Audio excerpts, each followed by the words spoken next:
9 वाजले आहेत. तर आपण आता आनंदाच्या तत्वज्ञान प्रवचन सुरू करायला हरकत नाही. आजचं प्रवचन सुरू करायची मला विनंती करतो. Stop sharing. जलत्कारणं मिलद्भृङ्गखण्डं चलच्चारुषुण्डं जगत्राणशौण्डं लसद्दन्तकाण्डं विपद्भङ्गचण्डं शिवप्रेमपिण्डं भजे वक्रतुण्डम्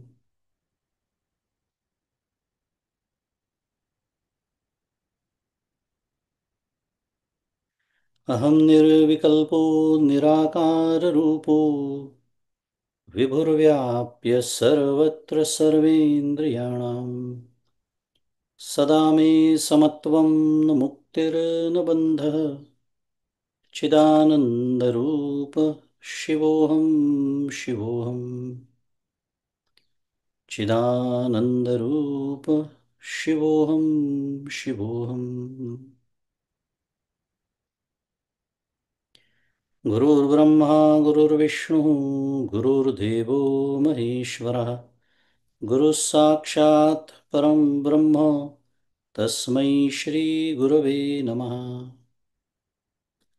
ब्रह्मानन्दं परमसुखदं केवलं ज्ञानमूर्तिं द्वन्द्वातीतं गगनसदृशं तत्त्वमस्यादिलक्ष्यम् एकं नित्यं विमलमचलं सर्वधी साक्षिभूतं भावातीतं त्रिगुणरहितं सद्गुरुं तन्नमामि। श्री सद्गुरुनाथ महाराज की जय। जय जय रघुवीर समर्थ। श्री राम जय राम जय जय राम। श्री राम जय राम जय जय राम। श्री राम जय राम जय जय राम। श्री राम जय राम जय जय राम।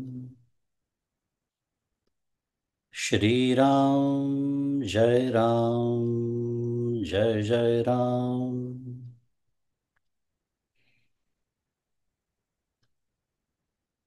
श्री राम जय राम जय जय राम। श्री राम जय राम जय जय राम। श्री राम जय राम जय जय राम।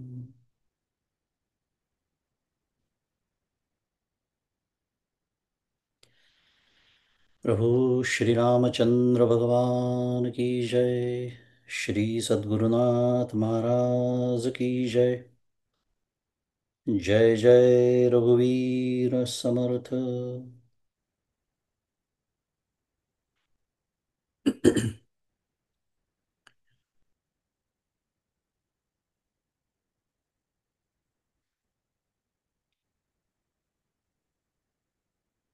सद्गुरु परम पूज्य डॉक्टर श्रीकृष्ण दत्तात्रय देशमुख, उपाख्य डॉक्टर काका यांच्या श्रीचरणी शिरसाष्टांग वंदन। परमपूज्य मंदाताई गंधे यांच्या चरणी शिरसाष्टांग वंदन करतो। तुम्ही श्रोते जगदीश मूर्ती, तेथे माझी व्युत्पत्ती किती, बुद्धिहीन अल्पमती सलगी करीतो श्रीराम। तुम्हा सर्वांना सप्रेम अभिवादन।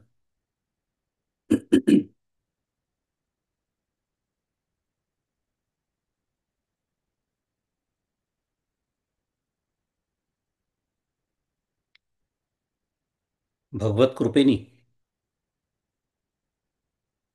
आनंदाचे तत्वज्ञान ही दीर्घ प्रवचनमाला आपली निर्विघ्नपणे सुरू आहे। आणि व्हॉट नावाच्या या दुसऱ्या टप्प्याची सांगता आपण महावाक्य चिंतनाने करावी. अशा झालेल्या प्रेरणेनुसार त्या विषयाच्या विचारास आपण मागील वेळेला प्रारंभ केला होता आणि असा विचार मांडला होता की प्रत्यक्ष विषय प्रवेश करण्यापूर्वी त्याला सहाय्यक अशा लक्षणा या संकल्पनेचा आपण विचार करूया आणि त्या दृष्टीने त्या विचारांना आपण प्रारंभ केला होता. पदाच्या ठिकाणी दोन वृत्ती असतात असं आपण शिकलो मागच्या वेळेला. पद संस्कृत शब्द मी मागच्या वेळेला सांगितला होता. साध्या भाषेत आपण त्याला शब्द असं म्हणतो. शब्दाच्या ठिकाणी म्हणा, पदाच्या ठिकाणी म्हणा, दोन वृत्ती असतात. एकेला शक्तिवृत्ती म्हणतात तर दुसरीला लक्षणवृत्ती असं म्हणतात. शक्तिवृत्ती आणि लक्षणवृत्ती. मी जसं मागच्या वेळेला स्पष्ट केलं होतं की हे शब्दच फक्त आपल्याला कठीण वाटतात. स्वाभाविक आहे, आपण कधी ऐकलेले नसतात, कधी तसा विचारही केलेला नसतो, पण त्याचा उपयोग आपण व्यवहारात सदैव करत असतो. मी नेहमी दृष्टांत देतो ते म्हणजे शास्त्रीय संगीत आणि सुगम संगीत. आता गाणारे जवळपास सगळेच जण असतात, त्यांना शुद्ध मराठीत बाथरूम सिंगर असं म्हणतात. गातात सगळे, फक्त काही जण व्यासपीठावर गातात, काही जण बाथरूममध्ये गातात, विनोदाचा विषय. पण सुगम संगीत आपण गाणं म्हणतो, गाणं गुणगुणतो इत्यादी. गाणं आपण म्हणत असतो, आपलं गाणं चांगलं झालं किंवा दुसऱ्याचंही गाणं चांगलं झालं किंवा नाही झालं हे आपल्याला कळतं, किंवा गाणं आवडतं म्हणूया. कळतं म्हणण्यापेक्षा आवडतं जास्त चांगला शब्द आहे. पण गाणं चांगलं झालं, आवडलं असं आपण म्हणत असतो तेव्हा आपल्याला एक गोष्ट कळत नसते की त्यांनी योग्य म्हटलं म्हणून ते चांगलं झालं असा अर्थ होतो. आणि योग्य म्हटलं याचा अर्थ त्या गाण्याचे जे स्वर आहेत, जिथे शुद्ध हवा तिथे शुद्ध, जिथे कोमल हवा तिथे कोमल, हे व्यवस्थित लावलेले आहेत. हे माहीत नसताना जो गाणं म्हणतो सुगम संगीत, त्याचं गाणं चुकण्याची शक्यता आहे. आणि जो शास्त्रीय संगीत शिकल्यानंतर सुगम संगीत म्हणतो त्याचं सुगम संगीत गायनसुद्धा चुकत नाही, कारण त्याला त्याच्या मागचे स्वर माहिती असतात. तसं आपण वापर करतोच आहोत या गोष्टींचा, फक्त त्याच्या मागचं आपल्याला तत्व, नियम, व्याकरण माहिती नाही.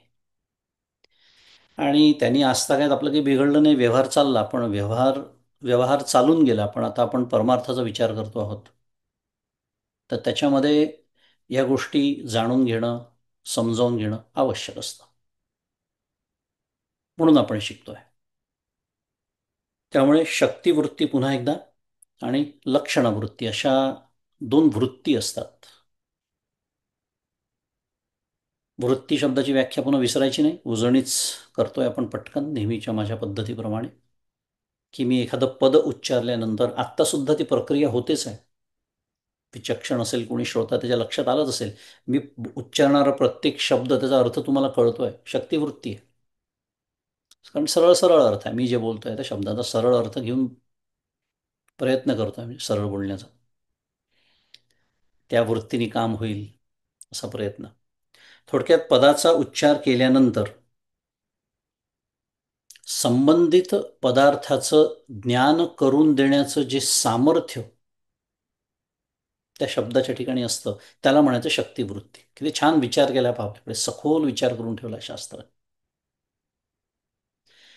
संबंध नाही आहे आत्ताच्या चालू विषयाशी, पण एक थोडंसं झालं, गमतीचं एक आपण हे देऊया पैलू. म्हणजे कसा, शब्दामध्ये शक्ती असते की नाही. मी समजा अपशब्द उच्चारले तर समोरचा मला मारायला धावू शकतो की नाही, केवढं सामर्थ्य आहे शब्दामध्ये, गमतीचा विषय. पण शब्द सामर्थ्यावर जगाचे इतिहास घडले आणि बिघडलेले आहेत आपल्याला माहिती आहे. एवढं सामर्थ्य शब्दांच्या ठिकाणी.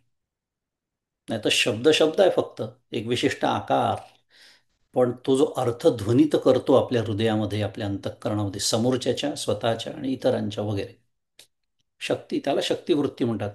कशासाठी मी हे सगळं बोललो? तर शक्ती या शब्दामध्ये किती छान अर्थ आहे हे सांगण्यासाठी. शक्तिवृत्ती, हे जे सामर्थ्य आहे त्याला म्हणायचं शक्तिवृत्ती. आणि पद उच्चारल्यानंतर ज्या पदार्थाचं मला ज्ञान होतं, किंवा ज्या पदार्थाचं होतं म्हणण्यापेक्षा तो विषय सोडून देऊ, तो आत्ता महत्त्वाचा नाही. जे ज्ञान होतं त्याला म्हणायचं शाब्दबोध. मगाशी मी जसं म्हणालो, आत्ता जे सुरू आहे, मी बोलतोय, तुम्हाला कळत आहे, पुन्हा अशी माझी श्रद्धा आहे, त्याला शाब्दबोध असं म्हणतात. शाब्दबोध. पण हा शब्दबोध जेव्हा अनुभवाशी प्रतिकूल असतो, तेव्हा काय होतं, तर वाक्यातील पदांचा अर्थ आपल्याला निराळा करून घ्यावा लागतो. अनुभवाशी जुळेल असा करून घ्यावा लागतो. आणि तो पदाच्या ज्या वृत्तीवरून घेतात त्याला लक्षणा वृत्ती असं म्हणतात. हे सगळं आपण मागच्याला शिकलो बरं. नव्यानेच शिकतो असं ज्याला वाटत असेल, रामकृष्ण हरी, एकच आठवडा झालाय. असो, पुन्हा गमतीचा विषय. पण हे झालेलं आहे, उजळणी सुरू आहे आपली. पण बसते धूळ, नाही म्हटलं तरी आठवडाभरामध्ये बरीच धूळ बसते संसाराची. तर झटकूया आपण थोडीशी. आणि थोडेसे हे शब्द नवीन पण आहेत, या संकल्पना आपण वापरत नाही. म्हणून काय शिकलो आपण आत्ता? गेल्या 5 मिनिटात उजळणी केली. शक्तिवृत्ती, लक्षणवृत्ती कळलं आपल्याला. छान कळलं. आता आज आपण त्या लक्षणवृत्तीचे 3 प्रकार बघणार आहोत. म्हणून मी पुन्हा एकदा उजळणी केली की लक्षणवृत्ती म्हणजे काय हे नीट समजलेलं असलं पाहिजे, ठसलेलं असलं पाहिजे. कारण त्याच लक्षणवृत्तीचे 3 प्रकार आपण आता पाहणार आहोत. मागच्याला ती नावं मी सांगितली होती. त्यातलं पहिलं नाव आहे जहल लक्षणं म्हणतात त्याला. लक्षणेचे 3 प्रकार, अर्थ लावण्याची ज्या 3 पद्धती, याही दृष्टीने त्याच्याकडे पाहता येतो. त्याला म्हणायचं जहल लक्षणा पहिलं. त्याचा पदच्छेद जर केला, संधी विग्रह जर केला, तर जहत अधिक लक्षण असा होतो.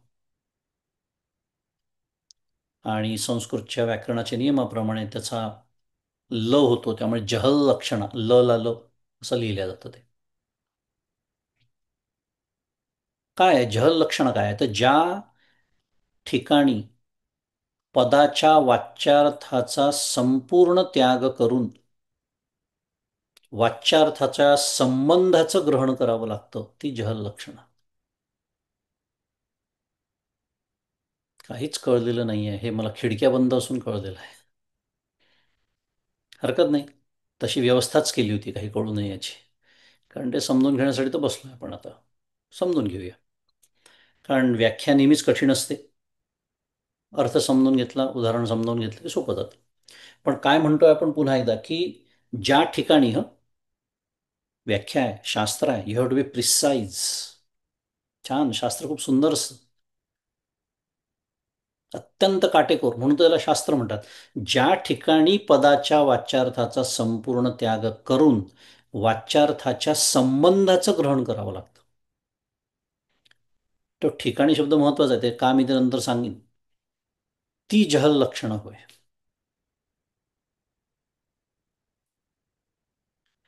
काय आहे जहत हा जो शब्द आहे, त्या शब्दाचा अर्थ त्याग असा होतो. या संस्कृत शब्दाचा अर्थ त्याग असा होतो. जहत म्हणजे त्याग. त्यामुळे पदांचा जे सरळ होणारा अर्थ पूर्णपणे सोडून देऊन, म्हणजे त्याचा त्याग करून त्याच्याशी संबंधित निराळाच अर्थ स्वीकारावा लागतो, तर त्या वाक्याचा अर्थ अनुभवाशी सुसंगत होतो, अर्थ लागतो साध्या भाषेत.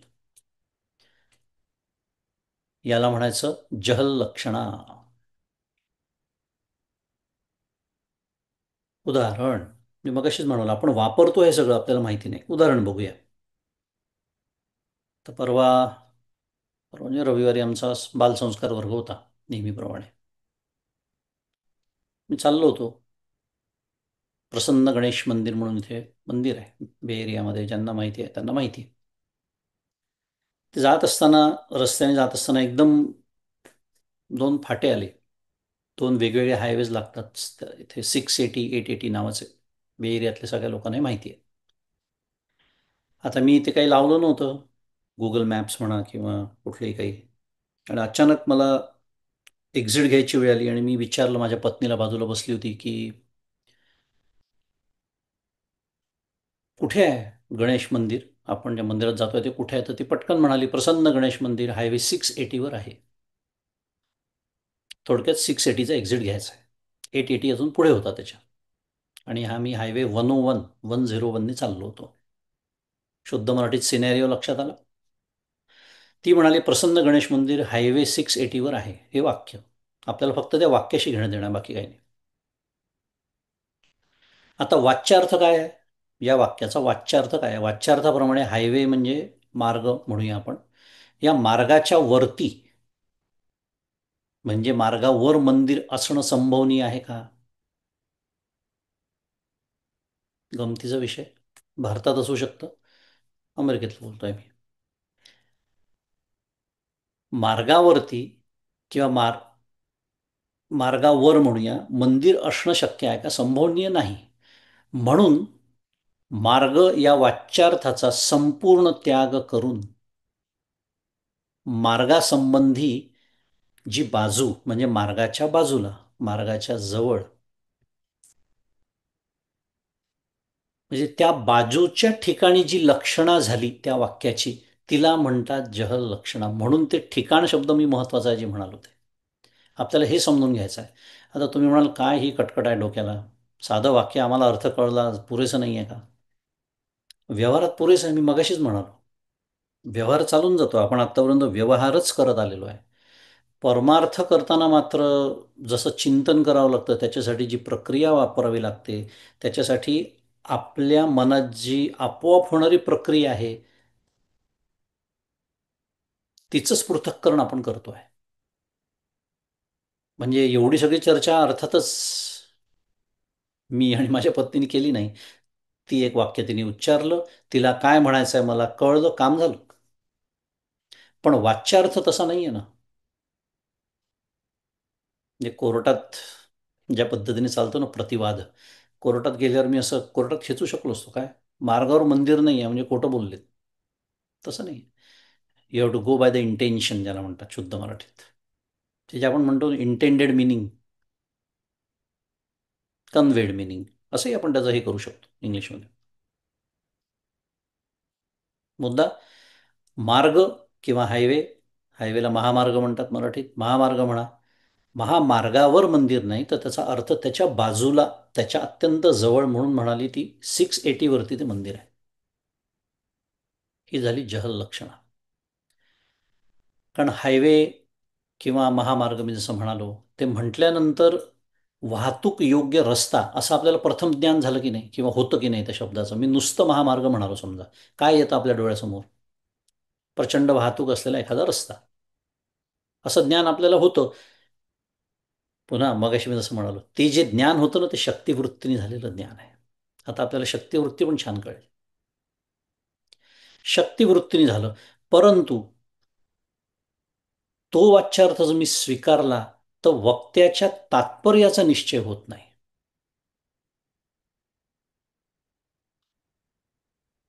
समजायला सोपं आहे, कारण आता उदाहरण घेतलंय आपण.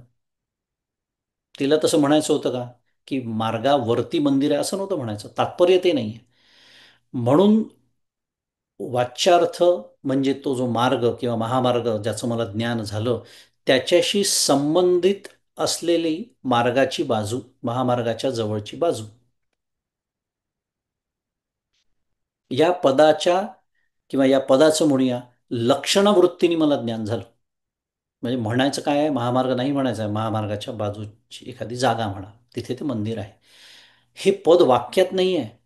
मुद्दा काय सुरू आहे आपला, हे पद वाक्यात नाही आहे. ती मार्गाची बाजू वगैरे काही म्हणालेली नाही, मार्गावरती म्हणालेली. हे जे त्या पदाचं मला ज्ञान झालं ते लक्षणवृत्तीने ज्ञान होतं. वाच्यार्थाचा संपूर्ण त्याग इथे करावा लागतो आणि ते वाक्य बदलून घ्यावं लागतं.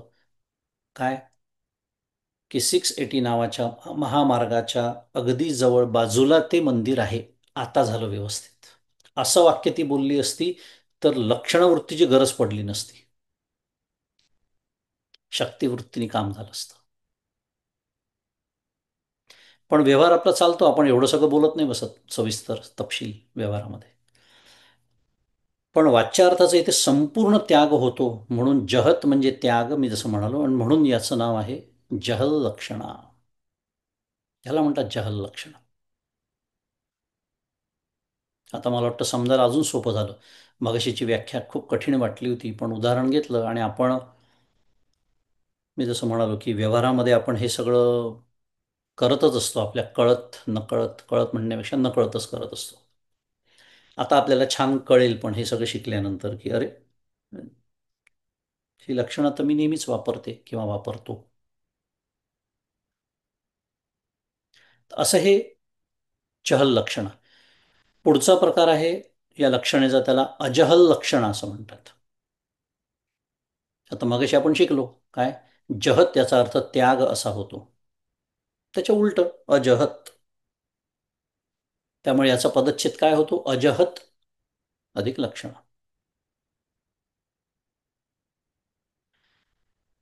त्याची व्याख्या आहे की वाच्यार्थासहित वाच्याच्या संबंधीचे ज्या पदाचे ज्ञान होते त्या पदाचे ठिकाणी अजहल लक्षणं समजावी. मी मगाशीच म्हणालो, ठिकाणी या शब्दाला खूप महत्व आहे. लक्षणं कुठे होते हे समजायचं असतं, हे समजलं पाहिजे. त्यामुळे अजहल लक्षणेमध्ये वाच्यार्थासहित वाच्याच्या संबंधीचं ज्या पदाचं ज्ञान होतं त्या पदाच्या ठिकाणी अजहल लक्षणं समजावी. आणि अजहत म्हणजे त्याग न करणे, कारण जहत म्हणजे त्याग करणे, त्याच्या उलट अजहत म्हणजे त्याग न करणे किंवा स्वीकार करणे. आता वाक्यातील पदाचा अर्थ स्वीकारून सर्व पदांचा अर्थ स्वीकारलेला आहे. मगाशी मी जे उदाहरण दिलं होतं त्याच्यामध्ये आपल्याला महामार्ग हा शब्द सोडून द्यावा लागला होता आणि बाजू हा शब्द स्वीकारावा लागला होता. महामार्गाची बाजू, असलेली जागा इत्यादी. इथे काय होत आहे, तर वाक्यातील पदाचा अर्थ स्वीकारून पण तो अपूर्ण असल्याने त्यात संबंधित ज्या पदाचं ज्ञान होतं, जिथे लक्षणा होते मी म्हणालो, त्याची भर घालून घ्यावी लागते. आणि मग ते जे वाक्य आहे किंवा त्याचा जो वाच्यार्थ आहे तो अनुभवाशी काय होतो, सुसंगत होतो. पुन्हा उदाहरण घेतलं की सोपं जातं, मगाशीच आपण बघितलं. पुन्हा परत जाऊया. कुठे, प्रसन्न गणेश मंदिर. तो आता काय म्हणायचं, शुद्ध मराठीत सिनॅरिओ सोडायचा नाही आपल्याला. प्रसन्न गणेश मंदिर चाललो होतो, मगाशी मी सांगितलं त्याप्रमाणे तो हायवे घेतला, 680 महामार्ग, आणि संस्कार वर्गाला वेळेवर पोहोचण्यासाठी मी थोडा गाडीचा वेग वाढवला. बालसंस्कार वर्ग असतो आमचा दर रविवारी तिथे. वेग वाढवला, गाड्या मागे पडत होत्या, मी पुढे जात होतो, तेव्हा माझा मुलगा खिडकीच्या बाहेर पाहून एकदम म्हणाला, काळी मागे पडली बाबा, काळी मागे पडली. आता काळी मागे पडली हे वाक्य आहे. आता या वाक्यामध्ये काळी या पदाची काळ्या रंगाच्या वाहनाच्या म्हणजे कारच्या ठिकाणी लक्षण आहे. समजत असेल पदाच्या ठिकाणी लक्षणा कशी होते. आणि लक्षणा आहे याचा अर्थ त्याला म्हणायचं काय आहे त्याच्याकडे लक्ष द्यायचं आपल्याला. काळी मागे पडली, याच्यामध्ये वाक्यात काळी पदाची त्या काळ्या रंगाचं जे वाहन असेल, जे कोणतं वाहन असेल, कार समजूया आपण, त्याच्या ठिकाणी लक्षण आहे. का बरं, कारण काळा रंग जड आहे, अचेतन आहे. त्यामुळे त्या रंगाच्या ठिकाणी मागे पुढे इत्यादी व्यवहार शक्य नाही. पहा, हा एवढा विचार आपण करत नाही, करण्याची गरज पडत नाही म्हणून करत नाही. व्यवहारामध्ये मी जसं म्हणालो, संदर्भाने अर्थ लागून जातो, काम होऊन जातं आपलं. पण काळा रंग ज्याला म्हणतात, रंग हा जो पदार्थ आहे तो जड आहे, अचेतन आहे. तो ना पुढे जाऊ शकत, ना तो मागे येऊ शकत, तो वेगाने जाऊ शकत, काहीच नाही. म्हटलं तर कार ही जड अचेतनच आहे, पण ती चालवणारं चेतन आहे त्याच्या मागे. त्यामुळे तिथे मागे पुढे व्यवहार शक्य नाही. त्यामुळे काळ्या रंगाशी संबंधित जे वाहन, या पदाचं ग्रहण करणं तिथे आवश्यक आहे. ग्रहण शब्द का वापरला? कारण त्या वाक्यामध्ये त्यांनी वाहन, कार असा शब्द वापरलेला नाही.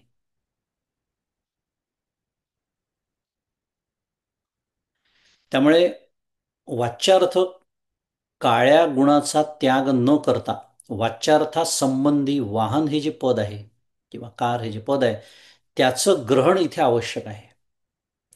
म्हणजे काळा काळी मागे पडली हे जे वाक्य होतं, त्यात काळी मागे पडली यातलं काळी या पदाचा त्याग तर केलाच नाही, उलट काळ्या रंगाचं वाहन, त्यात वाहन हा शब्द घालून घेतला. वाहन या शब्दाचं ग्रहण आवश्यक आहे, म्हणून याला म्हणायचं अजहल लक्षणा. अजहल लक्षणा, कारण त्याच्यामध्ये त्याग नाही आहे, उलट स्वीकार आहे. एका जास्तीच्या पदाचा स्वीकार आहे ज्या ठिकाणी लक्षणा होते.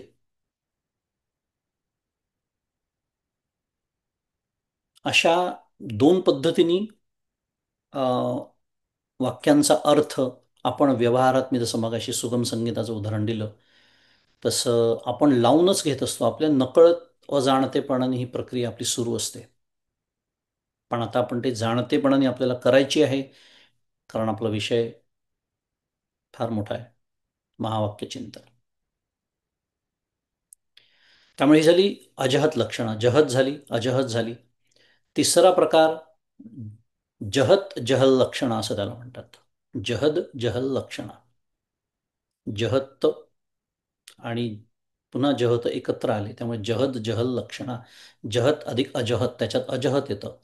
तो त्यात पाय मोडलेल्या त मध्ये मिसळतो, म्हणून जहत जहल लक्षणाचा एकत्र उच्चार, सुटा केला, पदच्छेद केला तर जहत अजहत लक्षण. हा तिसरा प्रकार आहे. आता हा समजायला सोपा आहे, कारण आपल्याला पहिले दोन कळले म्हटल्यावर हा समजायला अजून सोपा आहे, कारण this is as the name suggest the combination of last. याला भागत्याग लक्षणा असंही म्हणतात, अजून एक नाव आहे त्याला, भागत्याग. जेव्हा पदाच्या वाच्यार्थातील काही भाग ग्रहण करून काही भाग त्यागला जातो, तेव्हा जी लक्षणा होते तिला जहत जहल लक्षणा किंवा भागत्याग लक्षणा असं म्हणतात. म्हणून मी म्हणालो की एक संमिश्र असा प्रकार आधीच्या दोन आपण शिकलो, की काही भागाचं ग्रहण, काही भागाचा त्याग, ही ती याच्यातनं जी लक्षणं तयार होते त्याला म्हणायचं जहत जहल लक्षणा किंवा भागत्याग लक्षणा. उदाहरणार्थ जाऊया पुन्हा परत प्रसन्न गणेश मंदिराकडे. जसं म्हणालो सिनारिओ खूपच कामात येणार आपल्याला. पुन्हा प्रसन्न गणेश मंदिर. आम्ही मंदिरात पोहोचलो, एकदाचे पोहोचलो आत्ताच्या संदर्भात, आणि तिथे बाप्पाचं गजाननाचं दर्शन मी घेतलं आणि मी मागे वळलो तर तिथे मला एक व्यक्ती दिसली आणि मी थोडंसं त्या व्यक्तीशी बोलत होतो. आता हे माझ्या पत्नीने पाहिलं, कारण ती त्या व्यक्तीला ओळखत नव्हती. ते बोलणं वगैरे झाल्यानंतर आमचं जेव्हा बोलणं सुरू होतं तेव्हा विचारलं तिने की कोण होती ती व्यक्ती. तेव्हा मी तिला असं म्हणालो की माझ्या मागील भारत भेटीत मी ज्यांच्या घरी गेलो होतो तीच ही व्यक्ती, असं मी तिला म्हणालो. काय वाक्य होतं? माझ्या मागील भारत भेटीत मी ज्यांच्या घरी गेलो होतो तीच ही व्यक्ती. आता हे वाक्य तपासायचं आपल्याला लक्षणासाठी, तीच ही व्यक्ती. आता या वाक्यामध्ये भूतकाळात आणि अन्य देशात भेटलेला जो माणूस किंवा जी व्यक्ती, त्या व्यक्तीला मी तीच असं संबोधलेलं आहे. लक्षात आलं असेल. भूतकाळात आणि अन्य देशात म्हणजे भारत देशात, कारण आत्ता मी अमेरिकेत आहे. त्यामुळे तिथे भेटलेला तो माणूस म्हणा, ती व्यक्ती म्हणा, तिला संबोधून मी असं म्हटलं तीच.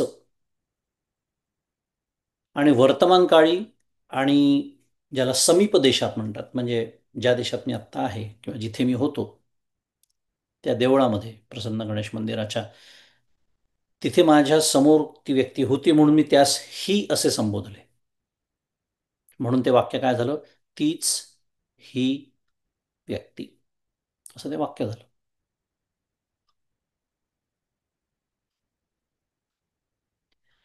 त्यामुळे असा तीच ही व्यक्ती या पदाचा वाच्यार्थ आहे. वाच्यार्थ म्हणजे आपण पुन्हा मगाशी शिकलो, शक्तिवृत्ती. परंतु सामुदायिक वाक्यार्थ जो आहे, त्याचा वाच्यार्थ आहे, तो संभवत नाही. का नाही संभवत? कारण जर विशेषणासहित जर मी स्वीकारलं तर तो काळ वेगळा, तो देश वेगळा, हा काळ वेगळा, हा देश वेगळा. सामुदायिक म्हणजे जर काळ देशकाल जर मी एकत्र आणले त्या वाक्यामध्ये तर ते संभवत नाही. कारण भूतकाळ, वर्तमान काळ किंवा अन्य देश आणि आत्ताचा जो माझा चालू देश आहे, समीप देश, याच्यामध्ये विरोध आहे. हा विरोध तर काही सांगण्याची आवश्यकता नाही. भूतकाळ वेगळा, वर्तमान काळ वेगळा. त्यामुळे होतं काय? त्यामुळे व्यक्ती जरी एक असली तरी आपण काळ आणि स्थळ याचा विचाराने त्या बाजूला सरतो, त्याग करतो. हे आपोआप होतं. मी जसं मगाशी म्हणालो, इतकं सगळं आपण काही प्रक्रिया वापरतोय आपल्याला कळत नाही, पण आपण काळ आणि स्थळ, देश आणि काल विचाराने बाजूला सारतो.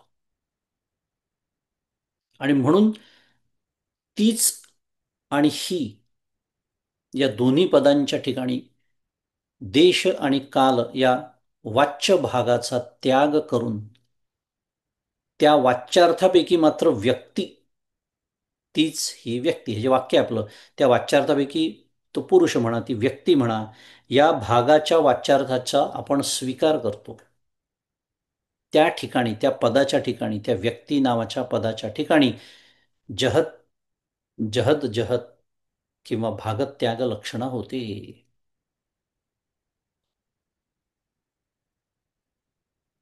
कटकट शास्त्राची करावीच लागते. कारण हे सगळं आपण का करतो आहे हे समजून घेऊन करतो आहे. विनाकारण केवळ काहीतरी एक शास्त्रीय विषय घ्यायचा म्हणून घेतलेला नाही आहे. मी पहिल्या दिवसापासून भूमिका मांडतोय. पहिल्या दिवसापासून भूमिका स्पष्ट आहे एकदम.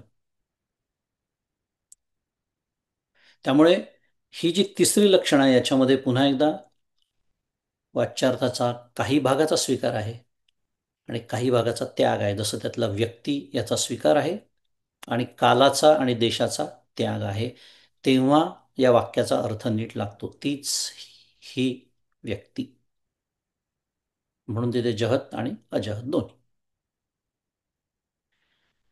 आता मी जसं म्हणालो की हे सगळं कशासाठी चाललंय, मुख्य विषय कशासाठी आपण हे सगळं शिकतोय. तर या सर्व ज्ञानाचा आणि माहितीचा उपयोग आपल्याला महावाक्याचं तात्पर्य काढण्यात होतो. जो आपला मुख्य विषय, मी जसं म्हणालो की त्या मुख्य विषयामध्ये प्रवेश नीट व्हावा आपला, त्याच्यासाठी संबंधित हा लक्षणा नावाचा विषय तो आपण समजून घेतो आहोत. आणि त्याचे ते प्रकार पाहिले, शक्तिवृत्ती, लक्षणावृत्ती, लक्षणावृत्तीचे 3 प्रकार, जहत, अजहत, जहद जहत जहत. आणि या 3 पैकी कुठल्या तरी वृत्तीचा आपण वापर करत असतो. तो करावा लागतो जेव्हा अनुभवाशी सुसंगत वाच्यार्थ नसतो. सारांशाने बोलायचं झाल्यास, आता महावाक्याचं तात्पर्य काढण्यासाठी या सर्व ज्ञानाचा उपयोग कसा होतो याचा विचार मात्र आपण पुढील सत्रात करणार आहोत. आज आपण जरा लवकर थांबतो आहे माझ्या व्यस्ततेमुळे. तर ह्याचं तात्पर्य काढण्यात आपण तो उपयोग कसा करायचा, ती प्रक्रिया काय आहे, आणि पुन्हा हे सगळं ज्ञान मला ध्यानकाळी कसं कामात येतं, त्याचा थेट उपयोग आहे, मी तेच सांगतोय, उपयोग आहे म्हणूनच आपण शिकतोय. कारण ज्ञानाच्या अंगाने जाणारं जे ध्यान असतं, वैचारिक ध्यान जे असतं, जिथे महावाक्यावरती चिंतन करणं अपेक्षित असतं, त्या चिंतनामध्ये साधक बाधक विचार करावे लागतात. अगदी शास्त्रीयदृष्ट्या पाहिलं तर त्याला मनन असं म्हणतात. कारण आत्ता आपण जे करतोय त्याला श्रवण म्हणतात. मनन कोणाला करावं लागतं? इतकं सगळं ऐकल्यानंतर सुद्धा ज्याच्या मनात संशयाचे प्रतिबंध असतात, त्याला मनन करावं लागतं. त्याच्यामध्ये साधक आणि बाधक, कॉम्प्लिमेंटरी अनकॉम्प्लिमेंटरी थॉट्स, असं असेल का, तसं असेल का, हे कसं शक्य आहे, ते कसं शक्य आहे, हे हे कसं शक्य आहे, ह्याच्यासाठी आपण लक्षणं शिकतोय. म्हणून मी म्हणालो हा त्याचा उपयोग आहे. मनन झाल्यानंतर चिंतनामध्येही त्याचा उपयोग आहे. आता तिथे साधक बाधक विचारांची आवश्यकता राहिलेली नाही. आता संशय सगळे संपलेले आहे, श्रद्धा पण आहे, पण आता चिंतन, धारणा, श्रवण, मनन, निधिध्यासन. चिंतनाला एक दुसरा छान शब्द आहे, निधिध्यासन. त्याला प्रसंख्यान म्हणतात, त्यालाच ध्यान असंही म्हणतात. आणि अर्थातच अंतरंग साधना आहे ती, पण अप्रत्यक्षात तरी पण प्रत्यक्ष तत्वपदार्थ शोधनपर्यंत गाडी जावी लागते. आणि त्याच्यासाठी ज्या शास्त्रशुद्ध पद्धतीने चिंतन करावं लागतं, त्या विचारांवरती आरूढ व्हावं लागतं. फार सुंदर शब्द आहे. कारण विचारांवर आरूढ झाल्याशिवाय ध्यान लागतच नाही. हे आपल्याला पटकन समजतच नाही. कारण आपण जरी बसलो ध्यानाला, डोळे मिटले, मांडी घातली, तरी विचार बाहेरचेच सुरू असतात. मग तिथे ह्या विचारांचा तर पराभवच आहे. मग पण आतमध्ये करायचे जे विचार आहे त्याची प्रक्रिया नेमकी काय आहे, त्याचं चिंतन कसं करायचं, त्या विचारांवर आरूढ कसं व्हायचं, तिथे टिकून कसं राहायचं. अर्थात त्याच्यासाठी पूर्वतयारी खूप असते. विवेक, वैराग्य, समाधी, षटक, मुमुक्षुत्व हे तीव्र आहे. हे सगळं त्याच्यामध्ये अनस्यूत आहे. त्याला साधन चतुष्टय संपन्नता असा मोठा शब्द आहे शास्त्रामध्ये. दोन्ही गोष्टी हातात हात घालून चालतात अर्थात. पण हे करायचं कसं, त्याच्यासाठी आणि त्या प्रक्रियेसाठी हे आपल्या सगळं खूप कामात येतं. चिंतनाची प्रक्रियाच आपण या निमित्ताने शिकतो आहोत. ध्यानाची प्रक्रिया या निमित्ताने शिकतो आहोत. आणि मी जसं म्हणालो की या टप्प्याच्या आपण सांगतेकडे येतो आहे, कारण पुढचा टप्पा आपला हाऊचा आहे. आणि त्या हाऊमध्ये आपण हे सगळं जेव्हा बोलायला सुरुवात करू, प्रक्रिया, तेव्हा पुन्हा अजहद लक्षणं म्हणजे काय आणि जहद लक्षणं म्हणजे काय हे सांगण्यात येणार नाही अर्थातच. पण तेव्हा आपला हा अभ्यास झालेला असेल आणि त्याचा आपल्याला थेट उपयोग त्या ठिकाणी होईल. या श्रद्धेसह आजचं हे चिंतन सद्गुरूंच्या चरणी अर्पण करतो आणि माझ्या वाणीला विराम देतो.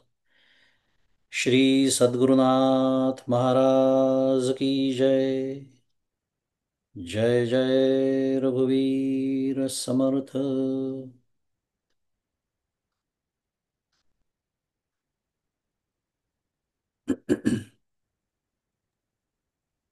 जय श्रीराम. दादा, तुम्हाला इथून नमस्कार करते.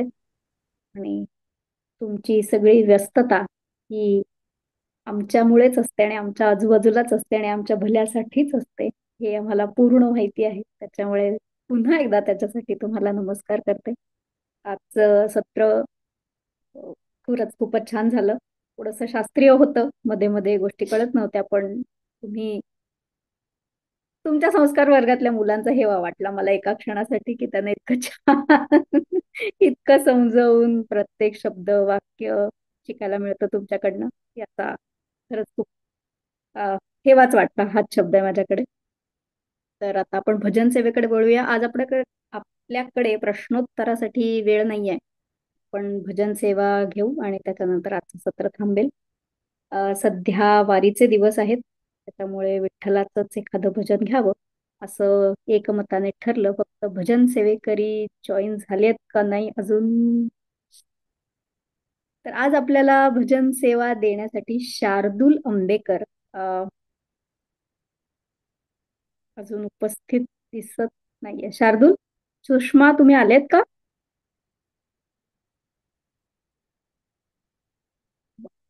दिसत तर नाहीये. हा, ठीक आहे. शार्दूल आंबेकर आपल्यात उपस्थित आहे. शार्दूल श्री महेश काळे यांच्याकडनं संगीताचं शिक्षण घेतो आहे.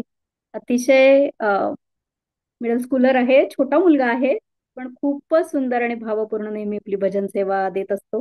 तर आता मी शार्दूलला विनंती करते की त्याने आजच्या भजन सेवेला सुरुवात करावी. शार्दूल, तुझा कॅमेरा सुरू कर बाळा आणि भजन सेवेला सुरुवात.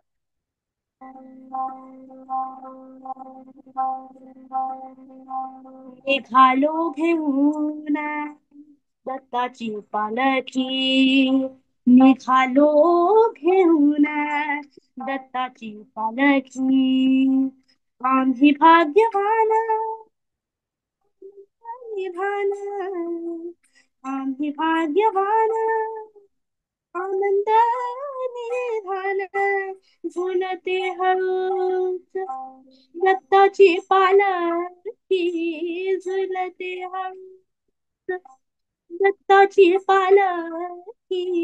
निघालो घेऊन दत्ताची पालखी. दिगंबरा दिगंबरा श्रीपाद वल्लभ दिगंबरा, दिगंबरा दिगंबरा श्रीपाद वल्लभ दिगंबरा. रत्नाची आरास साज मखमली, त्यावर सुगंधी फुले गोडवली. रत्नांची आरास साज मखमली, त्यावर सुगंधी फुले गोडवली. झुळूक कोवळी चंदना सारखी, झुळूक कोवळी चंदना सारखी. निघालो घेऊन दत्ताची पालखी, निघालो घेऊन दत्ताची पालखी. आम्ही भाग्यवान, आनंद निधान, आम्ही भाग्यवान, आनंद निधान, झुलते हळूच दत्ताची पालखी, झुलते हळूच दत्ताची पालखी. निघालो घेऊन दत्ताची पालखी. दिगंबरा दिगंबरा श्रीपाद वल्लभ दिगंबरा, दिगंबरा दिगंबरा श्रीपाद वल्लभ दिगंबरा. सात जन्माची ही लाभली पुण्या, सात जन्माची ही लाभली पुण्या. म्हणून जहालो पालखीचे भोई, म्हणून जहालो पालखीचे भोई. शांत माया मूर्ती पहाटे सारखी, शांत माया मूर्ती पहाटे सारखी. निघालो घेऊन दत्ताची पालखी, निघालो घेऊन दत्ताची पालखी. आम्ही भाग्यवान, आम्ही भाग्यवान, आनंद निधान, झुलते हळूच दत्ताची पालखी, झुलते हळूच दत्ताची पालखी. निघालो घेऊन दत्ताची पालखी. दिगंबरा दिगंबरा श्रीपाद वल्लभ दिगंबरा. वाटवळणाची जीवाला याऊनी, वाटवळणाची जीवाला याऊनी. दिसते समोर नरसोबाची वाडी, दिसते समोर नरसोबाची वाडी. डोळ्यात गंगा जाहली बोलकी, डोळ्यात गंगा जाहली बोलकी. निघालो घेऊन दत्ताची पालखी निघालो घेऊन, दत्ताची पालखी आम्ही भाग्यवान, आनंद निधान, आम्ही भाग्यवान, आनंद निधान, झुलते हळूच दत्ताची पालखी, झुलते हळूच दत्ताची पालखी निघालो घेऊन, दत्ताची पालखी निघालो घेऊन, दत्ताची पालखी दिगंबरा दिगंबरा श्रीपाद वल्लभ दिगंबरा, दिगंबरा दिगंबरा श्रीपाद वल्लभ दिगंबरा, दिगंबरा दिगंबरा श्रीपाद वल्लभ दिगंबरा, दिगंबरा दिगंबरा श्रीपाद वल्लभ दिगंबरा, दिगंबरा दिगंबरा श्रीपाद वल्लभ दिगंबरा, दिगंबरा दिगंबरा श्रीपाद वल्लभ दिगंबरा, दिगंबरा दिगंबरा श्रीपाद वल्लभ दिगंबरा, दिगंबरा दिगंबरा श्रीपाद वल्लभ दिगंबरा, दिगंबरा दिगंबरा श्रीपाद वल्लभ दिगंबरा, दिगंबरा दिगंबरा श्रीपाद वल्लभ दिगंबरा. अवधूत चिंतन श्री गुरुदेव दत्ता. जय श्री. जय श्रीराम. शार्दूल, छान झाली भजन सेवा. शार्दूलने परीक्षा घेतली माझी आज. मला वेगळं भजन सांगितलं आणि त्याने वेगळं म्हटलं, पण मला असं वाटतं त्याने आपल्याला लक्षणा छान समजावून सांगितली की पालखीचे, दत्ताच्या पालखीचे भोई असले आणि वारीतले वारकरी असले, पंढरीचा पांडुरंग असला किंवा दत्त महाराज असले, सगळं तत्व एकच आहे. कदाचित हाच अर्थ आपल्याला या भजनातनं घेणं आज अपेक्षित असावं असं मला वाटलं. त्याच्यामुळे पुन्हा शार्दूल, तुझे खूप खूप धन्यवाद. खूप छान झालं भजन, नेहमीप्रमाणेच आता छान शिकत राहा, गात राहा. पुन्हा आज सांगितलंय, आज आपल्याकडे प्रश्नोत्तरासाठी वेळ नाहीये, त्याच्यामुळे आजचं सत्र आपण इथेच थांबवूया. आणि तुम्हाला माहिती असेल तर 8:30 वाजता अमेरिकेत, त्या कॅलिफोर्निया वेळानुसार हरिपाठाचं सत्र आहे. परमपूज्य दादाच त्याच्यात निरूपण करतात. त्यालाही तुम्हाला यायचं असेल तर तुम्हाला तुमचं सगळ्यांचं स्वागत. तर आज इथे थांबूया. जय श्री.